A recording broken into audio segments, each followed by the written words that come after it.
তোতা হয়ে যাবি শেষ পর্যন্ত। তবে উপায় সেটা তো আমাকেই ভাবতে হবে। ধৈর্য ধরো বন্ধু, কাল সকাল 8টা পর্যন্ত। নগেনের বাড়ি বসার ঘর পরের দিন সকাল 8টা বেজে গেছে। বসে আছে নগেন এবং আমরা। উদ্বিগ্ন মুখে পায়চারি করছেন মদন বাবু। খগেনটার কোনো পাংচুয়ালিটি নেই, কতক্ষণ বসে থাকবো? বসে কোথায়, আপনি তো দাঁড়িয়ে আছেন। খগেন এই এলো বলে। নগেন ঝড়ের বেগে ঘরে ঢোকে। বাবা মদন প্রভাটাই মানে তুমি একাই সব করবে? তা কি হয়, তুমি এবার বসে বসে দেখো আমি কি কি করি। মদনকে ধরে চেয়ারে বসে এসব কি হচ্ছে? কিছুই হয়নি, এ তো সবে কলির সন্ধে। নেক্সট আইটেম গান। ওরে ভয় বাগুন লেগেছে বনে বনে।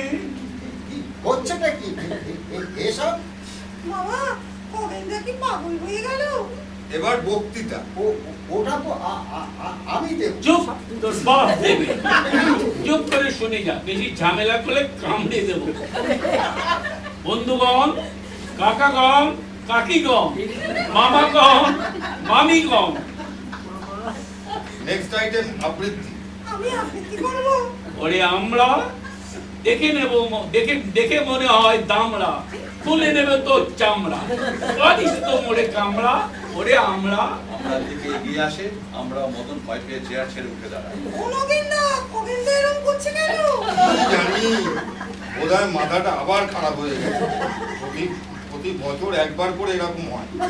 এবার রবীন্দ্রনাথের নোবেল হারানোর খবরটা পাওয়ার পর থেকেই আমরা, ওরে আমরা, তুই আমাকে কামড়া, হয়তো তোকে আমি কামড়াই।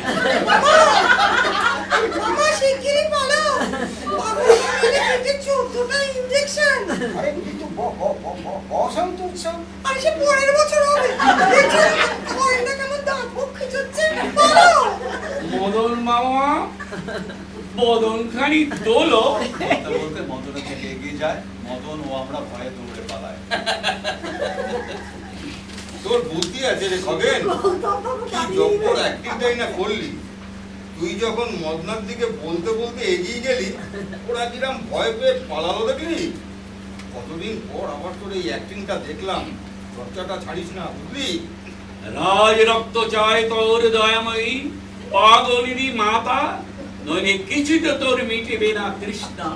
আমি রাজপুত। এই খগেন, ওরা তো চলে গেছে, আর অ্যাক্টিং করছিস কেন? পূর্ব পিতামহ ছিল রাজা, এখনো রাজত্ব করে মোর মাতামহ বংশ। রাজ রক্ত আছে দেহে। কি রে খগেন, তুই কি সত্যি পাগল হয়ে গেলি? এই রক্ত দেব, এই জন্য শেষ রক্ত এই মাতা। এই রক্তে শেষ মেটে যেন অনন্ত পিপাসা, তোর রক্ত তৃষা তোরা।